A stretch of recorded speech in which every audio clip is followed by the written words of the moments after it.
कांग्रेस से बीजेपी में शामिल हुए ज्योतिरादित्य सिंधिया के लिए लगातार खुशखबरियों का दौर शुरू हो चुका है। ज्योतिरादित्य सिंधिया को पहले बड़ी जिम्मेदारी दी गई, राज्यसभा का सदस्य उन्हें बनाया गया। इसके साथ ही साथ अब मोदी मंत्रिमंडल में सिंधिया को बड़ी जगह मिल सकती है। आपको बता दें कि ज्योतिरादित्य सिंधिया का राजनीतिक कद अब बीजेपी में बढ़ रहा है, जिससे उनके समर्थकों में एक जश्न का माहौल दिख रहा है। दरअसल सिंधिया समर्थक इस बात से बहुत खुश हैं कि ज्योतिरादित्य सिंधिया का राजनीतिक कद बीजेपी में बढ़ रहा है, तो वहीं उनके विरोधी अब जलते नजर आ रहे हैं। दरअसल अगर बात करें तो ज्योतिरादित्य सिंधिया ने कांग्रेस का साथ छोड़ने का जो फैसला उठाया था, काफ़ी हद तक वो फैसला सही ही दिखता नज़र आ रहा है, क्योंकि अगर देखा जाए तो ज्योतिरादित्य सिंधिया को कांग्रेस में ना तो मान सम्मान मिल रहा था और ना ही पार्टी के अंदर कोई बड़ी जगह। लेकिन जिस तरह सिंधिया को पार्टी की अगर बात करें तो बीजेपी में आने के बाद जो बड़ी जिम्मेदारी दी गई, इसके साथ ही साथ अब और बड़ी जिम्मेदारी सिंधिया को दी जाने वाली है। इसका मतलब ये है कि बीजेपी इस वक्त बहुत सोच समझकर काम कर रही है और युवाओं पर सबसे ज़्यादा फोकस किया जा रहा है। युवाओं को आगे बढ़ाने के लिए बीजेपी बड़े हद तक कदम उठाती दिखाई दे रही है। तो वहीं अगर बात करें तो ज्योतिरादित्य सिंधिया एक अच्छे वक्ता हैं और इसके साथ ही साथ ना सिर्फ मध्य प्रदेश में उनकी बहुत अच्छी लोकप्रियता है, बल्कि पूरे देश में ज्योतिरादित्य सिंधिया की लोकप्रियता अच्छी है। यही वजह है कि मध्य प्रदेश की जनता खास तौर पर सिंधिया को अच्छी नेता के तौर पर पसंद करते हैं और मध्य प्रदेश की जनता ने भी ये बात उठाई थी कि सिंधिया को ही मुख्यमंत्री बनाया जाना चाहिए था। लेकिन फिलहाल कांग्रेस ने अपने ही पैर पर कुल्हाड़ी मार ली और सिंधिया को कोई जगह ना देकर अपने लिए ही मुसीबत मोल ली। ऐसे में अगर देखा जाए तो ज्योतिरादित्य सिंधिया ने जिस तरह बीजेपी में आकर अपना काम जिस तरह संभाला और कहीं ना कहीं जिस तरह से वो स्थितियों को संभालते दिखाई दिए, इसका साफ मतलब ये है कि ज्योतिरादित्य सिंधिया के काम से बीजेपी खुश होती दिखाई दे रही है और ज्योतिरादित्य सिंधिया को अब बड़ा तोहफा दिया जाने वाला है। आपको बता दें कि आगामी समय के अंदर देखने को मिल रहा है कि ज्योतिरादित्य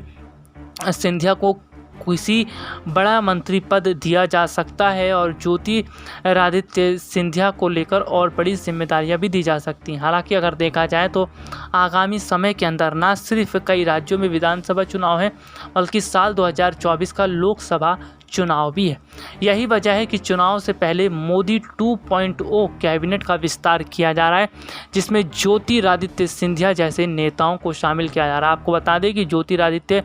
सिंधिया को दिल्ली भी तलब किया गया था और उनके साथ साथ कई बड़े नेताओं को दिल्ली बुलाया गया था, जिसमें ये फैसला लिया जाना था कि किन नेताओं को क्या विभाग दिया जाएगा और किन्हें क्या बड़ी जिम्मेदारी दी जाएगी। यानी कि अचानक जो है दिल्ली में बैठकों का दौर शुरू हुआ और इन बैठकों में उन नेताओं के नामों को लेकर चर्चा शुरू हो गई और उन नेताओं को बड़ी जिम्मेदारी देने का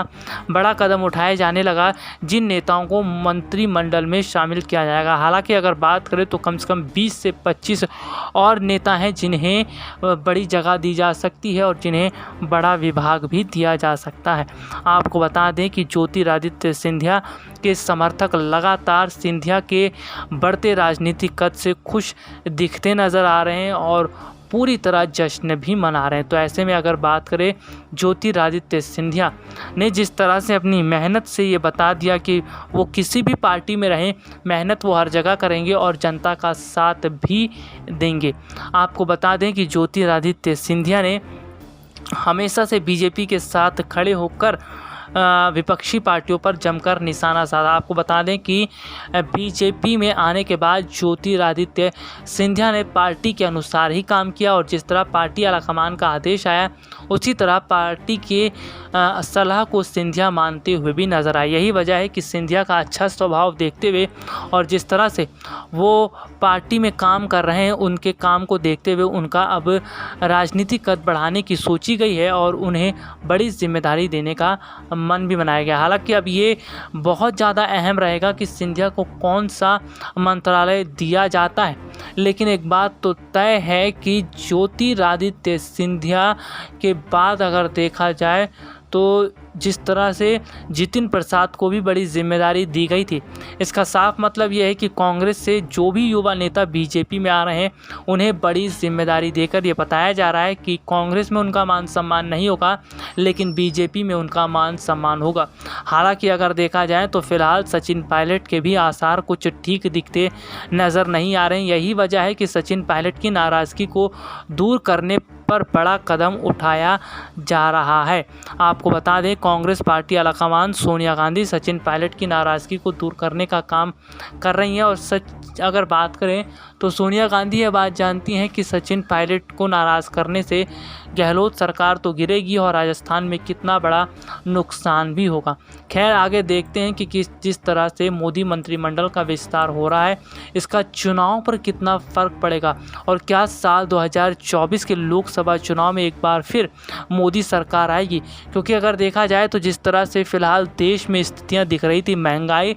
के साथ साथ जिस तरह तेल पेट्रोल के दाम और कई अन्य चीज़ों पर महंगाई दिखती नज़र आ रही थी, इससे जनता पूरी तरह परेशान थी। लेकिन अब कहीं ना कहीं जिस तरह से बदलाव मोदी मंत्रिमंडल के अंदर हो रहे हैं और बदलाव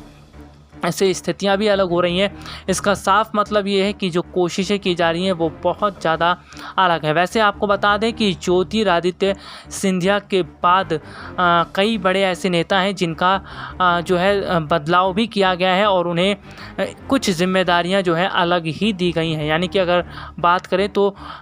थावर चंद गहलोत जैसे बड़े नेताओं को राज्यपाल बनाया गया है, तो कई राज्यपालों को बदला भी गया है। अब देखना ये होगा कि जिस तरह मोदी मंत्रिमंडल में बदलाव का दौर शुरू हुआ है और जिस तरह से बहुत सोच समझकर नेताओं को, मंत्रियों को जिम्मेदारी दी जा रही है, इसका कितना बड़ा फ़र्क पड़ता है। आपको बता दें कि कांग्रेस से फिलहाल मोदी कैबिनेट के विस्तार से हिलती नज़र आ रही है और कांग्रेस को इस बात का डर है कि अगर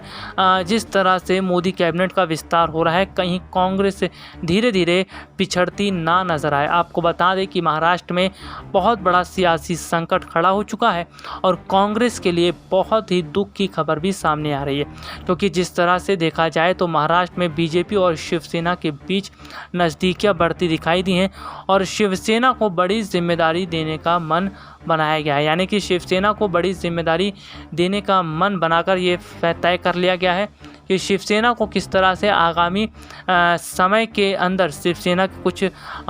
जो मंत्री हैं उन्हें मंत्रिमंडल में शामिल किया जाएगा और ये भी बताने की कोशिश की गई है कि अब बीजेपी और शिवसेना के बीच कोई मनमुटाव नहीं है। यानी कि जिस तरह राजनीति में ये उथल पुथल हुई है और महाराष्ट्र में शिवसेना बीजेपी के बीच नज़दीकियां बढ़ी हैं, कांग्रेस के पसीने छूटते नज़र आ रहे हैं और कांग्रेस पार्टी आलाकमान सोनिया गांधी को डर लग रहा है कि कहीं महाराष्ट्र में उनको अकेले ना ही रहना पड़े।